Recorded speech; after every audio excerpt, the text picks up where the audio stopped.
અમદાવાદમાં ગરમીએ ગાભા કાઢ્યા। સિઝનમાં પહેલીવાર 44.8 ડિગ્રીએ પહોંચ્યું તાપમાન। ગુજરાતમાં ઉનાળાએ ફરી આકરો મિજાજ બતાવ્યો છે। 2 દિવસ સુધી ગરમીનો સણસણતો પ્રહાર જોવા મળશે। આકાશમાંથી આગના ગોળાનો વરસાદ થશે। કચ્છ, રાજકોટ, સુરેન્દ્રનગર અને મોરબીમાં ગરમી તોબા પોકાર આવશે। ગુજરાતમાં થોડા દિવસના વિરામ બાદ હવામાન વિભાગે ફરી હીટવેવની આગાહી કરી છે। આજથી 2 દિવસ કચ્છ, રાજકોટ, સુરેન્દ્રનગર અને મોરબીમાં ગરમીના યલો એલર્ટ સાથે હીટવેવની આગાહી કરવામાં આવી છે। ગુજરાત પ્રદેશના કેટલાક ભાગો અને સૌરાષ્ટ્ર કચ્છમાં આગામી 7 દિવસ સુધી મહત્તમ તાપમાન 40 થી 44 ડિગ્રીની રેન્જમાં રહેવાની સંભાવના છે। હવામાન વિભાગે 29મીએ સૌરાષ્ટ્ર અને કચ્છમાં યલો એલર્ટ સાથે હીટવેવની આગાહી આપી છે। તે સિવાય આજથી 1 મે દરમિયાન દક્ષિણ ગુજરાત પ્રદેશ અને સૌરાષ્ટ્ર કચ્છના દરિયાકાંઠાના વિસ્તારોમાં ગરમ અને ભેજવાળી હવાને કારણે અસહજ સ્થિતિ રહેવાની સંભાવના છે। પવનની દિશા પશ્ચિમથી ઉત્તર પશ્ચિમ રહેશે।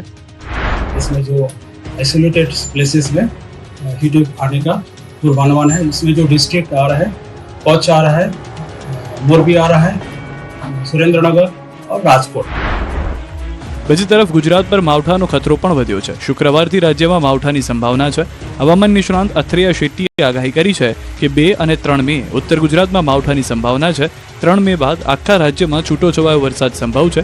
ગાજવીજ સાથે છૂટોછવાયો વરસાદ પડશે। મોરબી ઝુલતા પુલ દુર્ઘટના કેસમાં જયસુખ પટેલ સહિત 10 આરોપીની ડિસ્ચાર્જ અરજી રદ। મોરબી ઝુલતા પુલ દુર્ઘટના કેસમાં મોરબીની સેશન્સ કોર્ટે ઓરેવા ગ્રુપના જયસુખ પટેલ સહિત 10 આરોપીને ડિસ્ચાર્જ અરજી રદ કરી છે।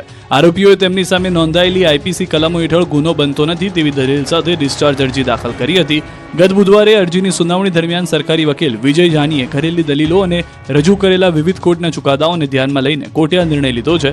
પીડિત પરિવારે આરોપીઓની ડિસ્ચાર્જ અરજી રદ કરવા માટે અરજી કરી હતી। મહત્વનું છે કે 30 ઓક્ટોબર 2022ના રોજ મોરબીમાં ઝૂલતો પુલ તૂટી પડવાની દુર્ઘટનામાં 135 લોકોના મોત થયા હતા। દુર્ઘટનાના દિવસે 3165 લોકોને ટિકિટ આપવામાં આવી હતી। જોકે પુલ પર એક સાથે કેટલા લોકોને પ્રવેશ આપવો કે કેટલી ટિકિટો આપવી તે અંગે કોઈ સ્પષ્ટ નિયમો ન હતા। ઉપલેટા ટોલ નાકાને ખાનગી બસ ચાલકે ઉડાડ્યું, કર્મચારીઓ માંડ માંડ બચ્યા। કઈ આ રીતે ઉપલેટા ટોલ પ્લાઝા પર ખાનગી બસ ચાલકે આતંક મચાવ્યો। વિનાયક ટ્રાવેલ્સના ડ્રાઈવરોની દાદાગીરી કેમેરામાં કેદ થઈ ગઈ છે। ઉપલેટા ટોલ નાકે ટોલ ભરવા બસ ઊભી રાખવાની બદલે ટોલ નાકું આવતા જ પૂરપાટ બસ ચલાવી બૂમ બેરિયર તોડી બસ ચાલક ફરાર થઈ ગયો હતો, જેથી ટોલ નાકે કામ કરતા કર્મચારીઓના જીવ માંડ માંડ બચ્યા। ઉપલેટા ટોલ પ્લાઝા પર કમર્શિયલ વાહનોના ટેક્સ શરૂ કરવામાં આવતા